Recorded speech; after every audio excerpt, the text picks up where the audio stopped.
За Егора Жиркова.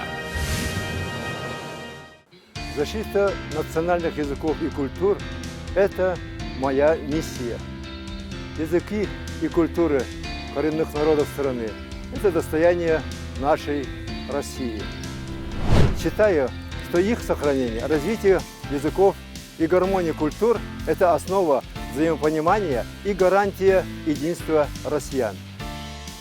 Буду добиваться, чтобы депутаты Государственной Думы голосовали за сохранение национальных культур и языков. Обращаюсь к якутянам и говорю, что буду твердо отстаивать и профессионально защищать коренные интересы народов республики, защищать национальные языки и культуры. За республику. За Егора Жиркова.